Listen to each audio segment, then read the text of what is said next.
The base board. This is one of 38 races. This is usually how it looks. Of course, some races do have a really different board, but usually every race usually starts with these kinds. There are, of course, some that have missing some units, and then there are some that, of course, have such modified units that they are like totally new units. But other than that, this is the base thing. So when you're not looking at the board, this is round 4 about of the game. Yeah, turn 4. So all planets almost have been taken. So, and we've gotten some technologies. So this is how it looks. Let's go through this. Every unit is really easy to see because every unit has a picture of the unit type. So if you have a destroyer here, you see that you have your destroyer over there, and then you know what kinds of abilities it has. In this case, it has anti-fighter barrage half and combat 2, and it moves 2. It costs 2 to build, no 1 to build, and that's it. It can be upgraded like all ships can be upgraded with technology techs, and they get placed on these. So then your destroyer becomes a destroyer 2, and then it has anti-fighter barrage 1 instead of a half. And it starts, combat becomes better, but it still moves 2. Yeah. Usually the combat and movement becomes better. So you have a certain amount of units. Your technology tree is over here. You have the 16 promissory notes are there, and if you get techs from somewhere else, then from teching you get them then to the free tech card, and then you can spend 2 influences to get them to your tech pile. Everyone usually has a pile of planets, which they, of course, because at the cleanup you just count the number of resources that you have of the yellows and the blues and put them on your track. So when you use them, I can just flip here, and then I've used 2 influences. And influences is used for moving units. And for building stuff and stuff.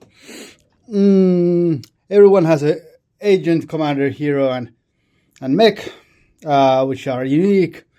These are not unlocked in the beginning, but then they get unlocked. The trait is the most important, but of course every flagship is unique, and some units are.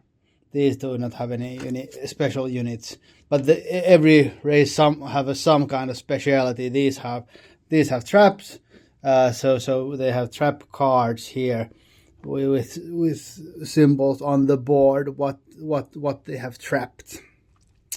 Then people, when you invade systems, you get plots that you are trying to do, or the race is trying to do, and then but you can only have 3 of these. You find stuff like exploration cards that give you some bonuses. You have diplomacy cards. This one has a supply deal with the Axis over there, and a research support also from the Axis over there.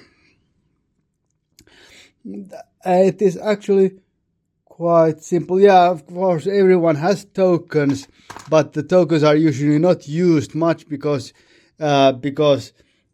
you do all your actions on one turn, on one go, and then so basically you could put a token there and to show that you are moving this here, and then when you have clean up, then you take it away. But of course, when you use it you use everything all at once, and then it's the next race's turn.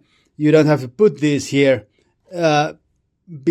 if you are not forced to put them there, because you cannot move units into systems that have your token. And if you have empty planets, you leave your other token there as well, like the Nalu has on the Lador system over there. That's the basics of the thing. Everyone has commodities. They increase. At cleanup, I get one. This race gets one commodity because it's half of the value. And well, there is not a symbol for the bunkers, but the text is here. And you can scroll this if you want. These are really standardized, nothing special. So you need these kinds of text to upgrade it. So at the moment I could not take the Warson because I don't have four red text, but I could take the cruiser because I have one red, one yellow, and one green tech. But of course it costs resources and influences to do the teching. That's actually it. Let's see if I get something more done here. That is good. The basics of the thingy.